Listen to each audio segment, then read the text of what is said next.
Hi friends, welcome to healthy kitchen. இன்னைக்கு cauliflower 65 செய்யறதுக்கு first சுடுதண்ணியில் காலிஃப்ளவர் சேர்த்து கொஞ்சம் கல்லுப்பு மஞ்சத்தூள் போட்டுருங்க. போட்டு மிக்ஸ் பண்ணி ஒரு 5-10 நிமிஷம் போல் மூடி வச்சுருங்க. 5 நிமிஷம் இருந்ததுனாலே போதும். ஒரு பாத்திரத்தில் 3 டேபிள் ஸ்பூன் மிளகாத்தூள், 1/2 டீஸ்பூன் மிளகுத்தூள், 1/2 டீஸ்பூன் ஜீரகத்தூள், 2 டீஸ்பூன் அளவுக்கு கார்ன்ஃப்ளவர், கொஞ்சமாக உப்பு போட்டு நல்லா ட்ரையாக மிக்ஸ் பண்ணிக்கோங்க. நல்லா ட்ரையாக மிக்ஸ் பண்ணதுக்கப்புறமா இந்த சுடுதண்ணியில் பொடிச்சிருக்க காலிஃப்ளவர் நல்லா வடிகட்டி, தண்ணி சுத்தமாக இல்லாத அளவுக்கு வடிகட்டி இந்த மசாலாவோட சேர்த்து நல்லா குலுக்கி விட்டு மிக்ஸ் பண்ணிடுங்க. கை போட்டு மிக்ஸ் பண்ணுறதோட குலுக்கி விட்டு மிக்ஸ் பண்ணிங்கன்னா ஈஸியாக மிக்ஸ் ஆகும், ஈவனாகவும் ஆகும். அப்புறம் அதில் 2 டேபிள் ஸ்பூன் தயிர் சேர்த்து 1/2 டீஸ்பூன் அளவுக்கு இஞ்சி பூண்டு பேஸ்ட் போட்டு நல்லா மிக்ஸ் பண்ணிக்கோங்க. உங்களுக்கு தயிர் சேர்க்கறதுல விருப்பம் இல்லை அப்படின்னா 2-3 டேபிள் ஸ்பூன் தண்ணி விட்டு நல்லா மிக்ஸ் பண்ணி எண்ணெயில் போட்டு பொரிச்சு எடுத்தீங்க அப்படின்னா காலிஃப்ளவர் 65 ரெடி. இது கூடயே சாப்பிட்றதுக்கு ரொம்ப நல்லா இருக்கிற ஒரு காம்பினேஷன் என்ன அப்படின்னு பார்த்தீங்கன்னா ஒரு மின்ட் சட்னி.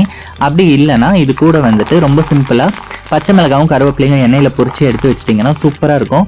இதோடு சேர்த்து சாப்பிட்றதுக்கு நல்லாயிருக்கும். செஞ்சு பார்த்து உங்கள் ஃபீட்பேக் கமெண்ட் சொல்லுங்கள். தேங்க்யூ.